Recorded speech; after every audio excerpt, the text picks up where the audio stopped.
Network Entertainment.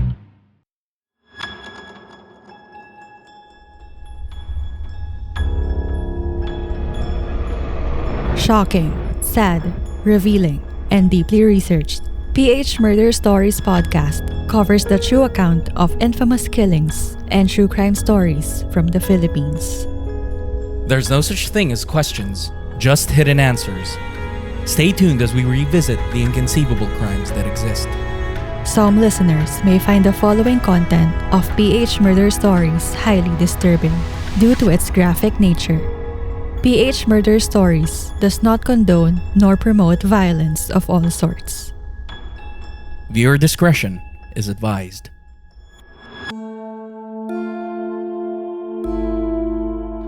On April 22, 2025, a shocking report about the massacre of 7 people in a bakery in Barangay Cupang, Antipolo City, went viral nationwide. Among the 7 victims of this gruesome crime, 5 were aged between 21 and 25 years old, while 2 were minors. The lone suspect, on the other hand, was quick to surrender. Residents and neighbors were deeply disturbed by the brutal nature of the killings, especially given that the victims were people they knew or saw regularly in the community.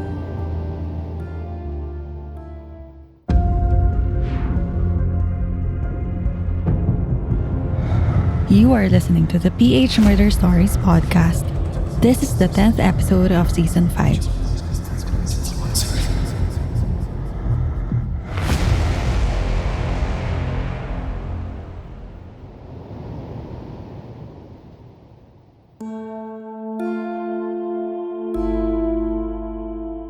The night before the gruesome killings, Bogart Ramirez, the co-owner of the bakery, treated his staffers to a drinking session to celebrate his birthday.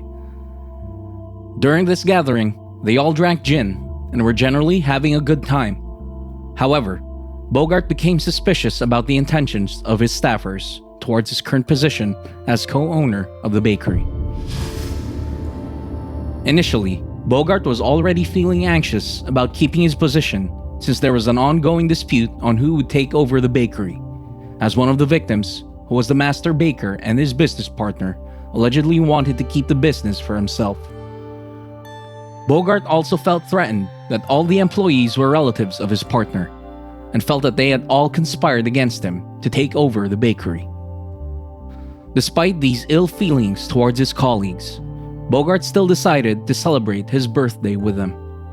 And as soon as he was getting drunk, he got more anxious about the possibility of losing his business and eventually feared for his life, which led him to plot the massacre of these people with him at the time.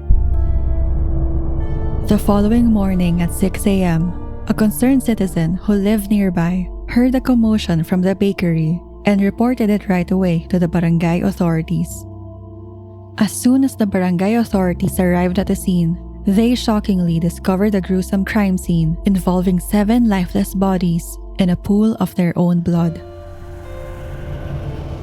At about 8 a.m., the Antipolo City police arrived and confirmed the barangay's report.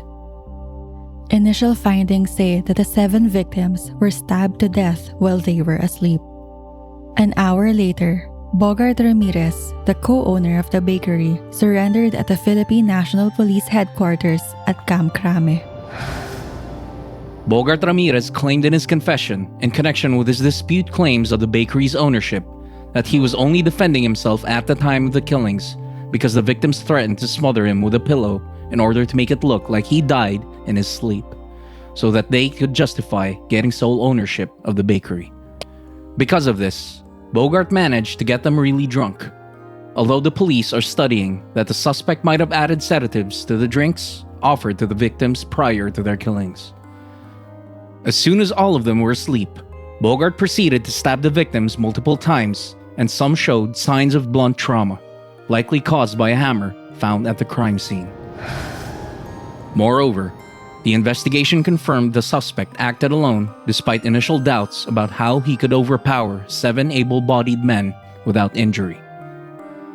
After the confession made by Bogart Ramirez and the corroborating evidence collected by the authorities, the Rizal Police Provincial Office declared the case solved. Charges of 7 counts of murder were filed against the suspect, who's currently detained at the PNP headquarters in Camp Crame.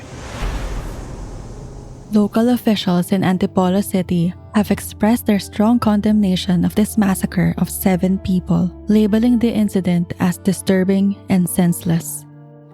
They have called upon the community to embrace peace, understanding, and compassion during this difficult time.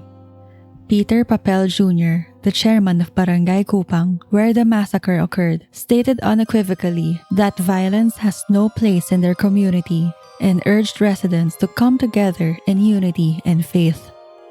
Likewise, the Antipolo City government has also extended its heartfelt condolences to the families and loved ones of the victims.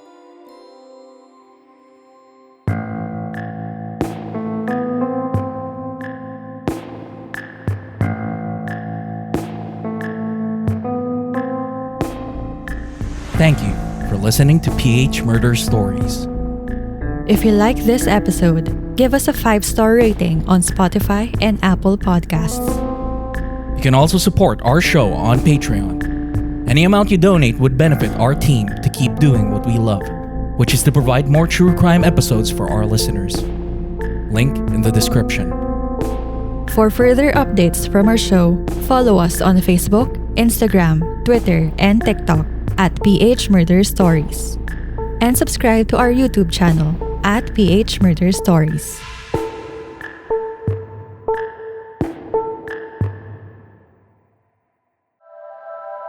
The opinions of podcast creators, hosts, and guests are not necessarily reflective of the official stance of the Pod Network Entertainment, its hosts, or other network programs. The content created by the people behind the podcast is personal and not meant to harm any religion, ethnicity, group, organization, company, or individual.